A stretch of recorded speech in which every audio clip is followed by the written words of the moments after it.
very pleased that we have the president of the International Association for Hydrogen Energy, who will speak about the global situation of hydrogen. And John Sheffield, he's the president of the IAHE. He's a professor also. He's a scientist by profession, working in Florida. And he sent us the presentation that you will now be able to follow and listen to. So if I may hand over.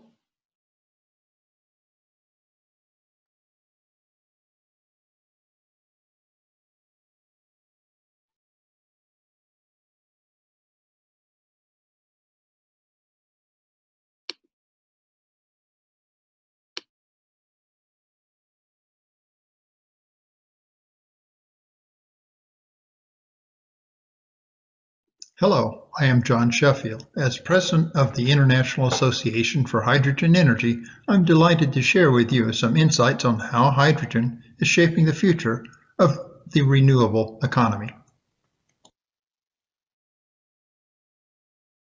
My career in hydrogen energy began in 1976 when I was working for Pratt & Whitney Aircraft in West Palm Beach, Florida.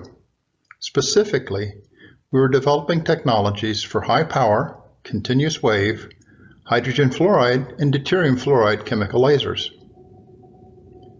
Why mention this bit of history? Despite the performance advantages of these chemical lasers, the U.S. Department of Defense stopped all development of chemical laser systems in 2012 after more than 40 years of development. Why? The desire for a renewable power source was just too strong.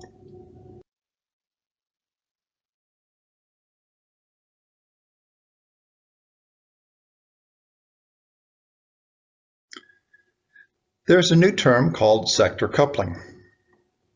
For electric power sector, it means electrifying transport, heating, and every sector which has not been electrified. For the gas industry, it means the opposite, delivering green hydrogen, i.e.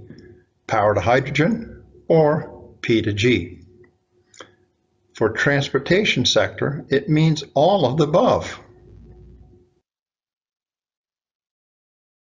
This schematic shows sector coupling helps facilitate the integration of intermittent renewable energy sources into the electric power sector, the natural gas sector, and the building heat sector.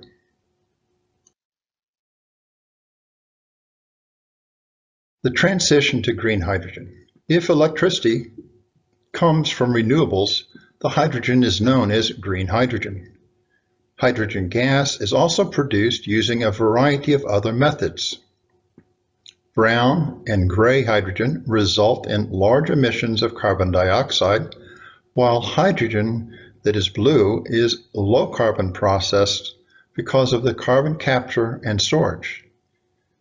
We see in this chart multiple pathways of the production of hydrogen ranging from green, gray, blue, brown, and the last one from the local electric power grid. This schematic diagram for the power to gas. On the far left, we see symbols for wind and solar, and with that renewable intermittent power, the excess power then can be used when not providing power to the electric grid or the infrastructure. That excess renewable power is used as an electrolyzer to generate hydrogen. Now, the pathway for the hydrogen can be used as primary as direct injection into the natural gas infrastructure. Or the second path is to take that hydrogen from the electrolysis from the excess renewable electricity, renewable power, and produce hydrogen as a feedstock to produce methane, that is from methanation process. A third process is take the hydrogen, that is the green hydrogen, and store that for later use in industry and mobility. And the third pathway is to take the hydrogen and use in combustion processes such as we had talked about in heating or in power generation for hydrogen in gas turbines. So in essence, what we have is multiple pathways, 5, for hydrogen produced from excess renewable electricity. That's the power to gas. And what we integrate is the first pathway is taking that green hydrogen, injecting into the natural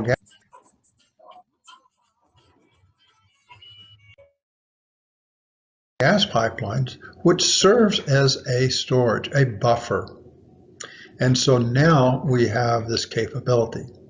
One of the possibilities is to take the hydrogen into the natural gas infrastructure and somewhere downstream in that pipeline to compress out or remove the hydrogen for use, say, in transportation systems. So instead of having the problem or the challenge of hydrogen in the vehicle, now on a large scale, scaling up, the power to gas is the game changer. Let's take a deeper dive. So if we expand that concept of P to G, power to gas, and say, let's think of it as power to X, the unknown. In the upper left, we see renewable wind turbines and offshore, onshore, and solar farms, and interconnect with the grid. Then we could have power to power. We could have power to gas, power to industry, power to fuel, power to mobility. So this is another infographic visualizing it in a different way.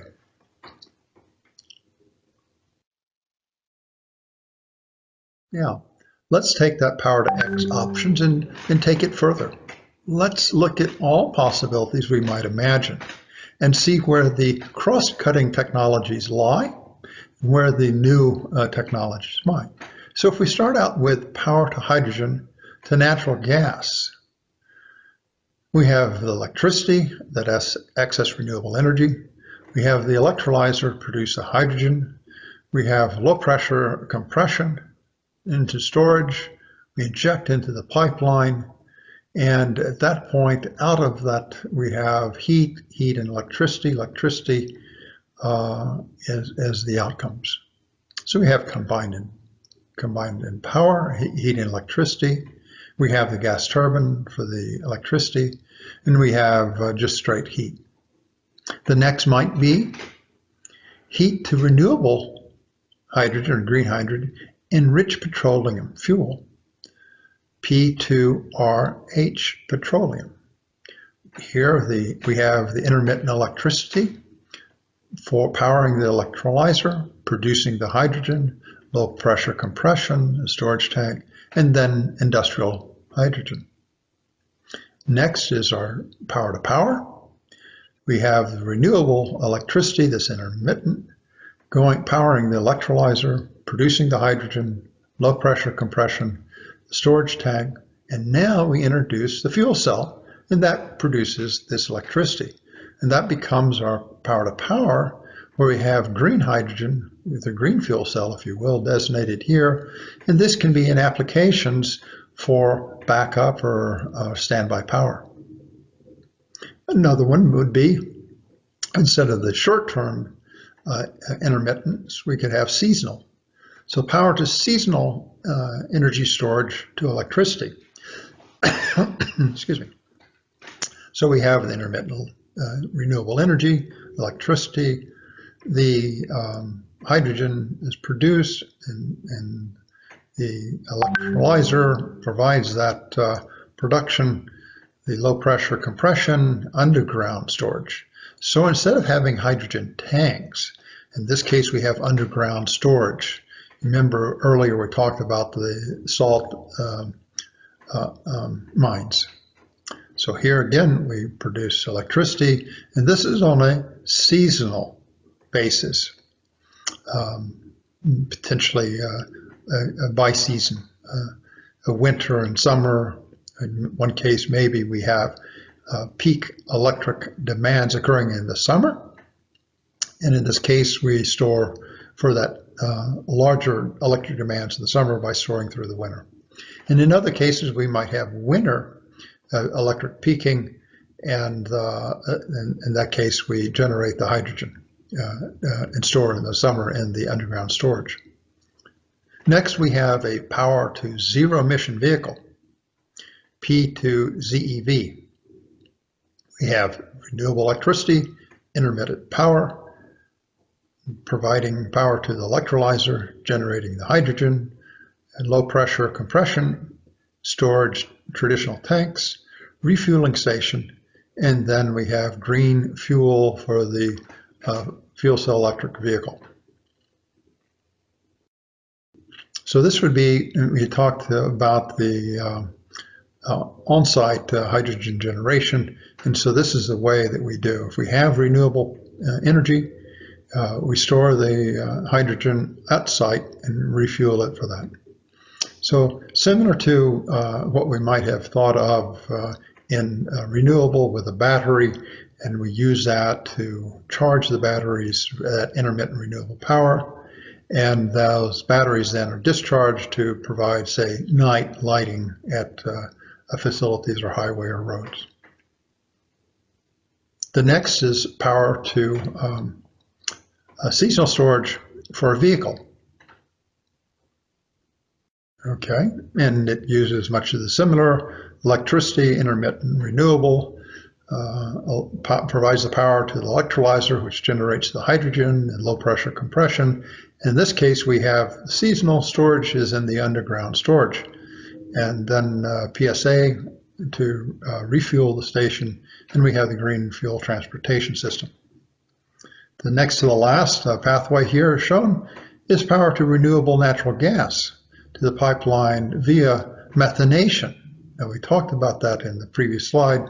And so we see the intermittent renewable electricity generates the power for the electrolyzer, which generates the hydrogen, then the low pressure compression, and now we have a methanation reactor. So we have the renewable natural gas. You might say it's a greener natural gas for the pipeline.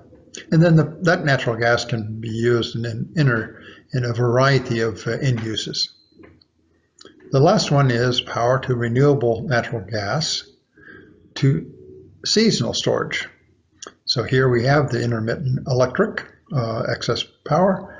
Powers the electrolyzer, generating the hydrogen, low pressure compression, methanation reactor. And instead of having a storage tank, now we have the underground storage for seasonal storage. And then we have renewable green natural gas or greener natural gas into the pipeline that can be used. Thinking of this, in many places we have heating requirements that are seasonal, and so what we end up doing is having excess renewable energy, say during the summer months from solar, and we generate and store the hydrogen, but is mixed with already the synthetic natural gas or methanation process. So power to X options, many opportunities using both fuel cells and combustion, and trigeneration, if you will.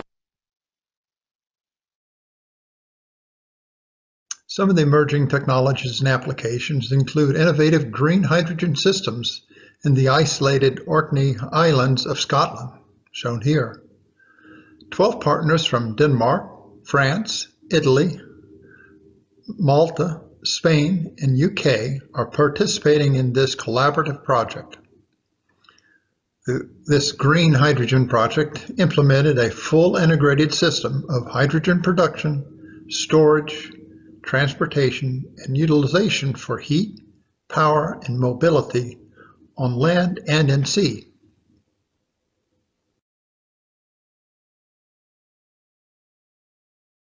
These photographs show some more examples of this emerging technologies and applications in the innovative green hydrogen systems on the islands in Scotland. Develop the harbor infrastructure for wave and tidal energy technologies.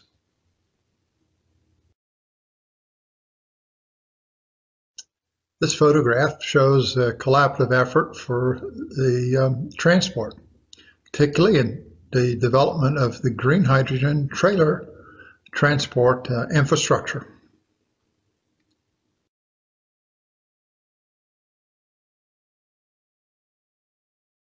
These implementations included the installation of a 500 kilowatt PIM electrolyzer, shown here.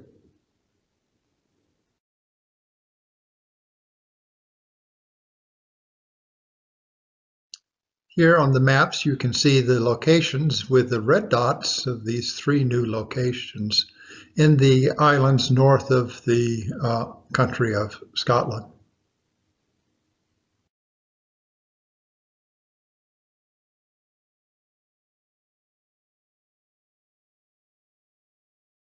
To outline some of the goals in the project, this project is seeking to develop the wind farms on these islands with the aim to generate income from publicly owned wind energy projects to supply services for local communities, supporting the needs case for the new cable from the islands to open up wider economic development opportunities for the energy industry, including marine energy.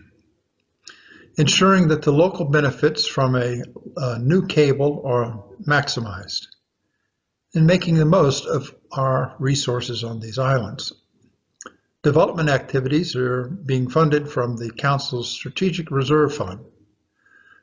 3 sites are under consideration.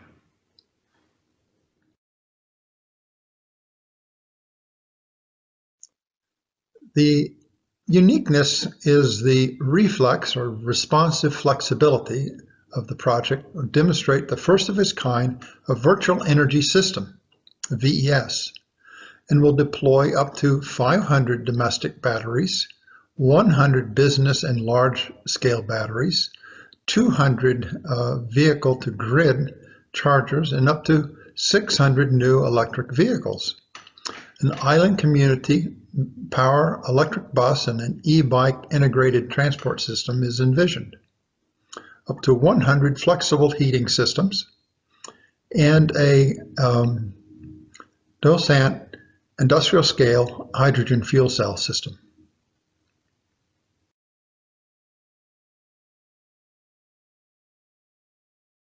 In addition, the project needed to design a hydrogen training center for accredited courses on onboard vessels at sea.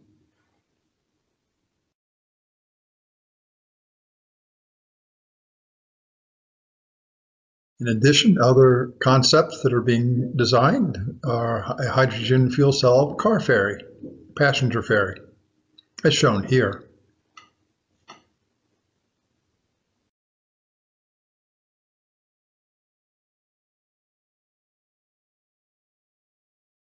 I quote Chung In-sung, "I believe building hydrogen-powered territories could be a viable stepping stone toward becoming a hydrogen society, and doing so will help demonstrate in the benefits of hydrogen to the public." Co-chair of the Hydrogen Council and executive vice chair of Hyundai Motor Group.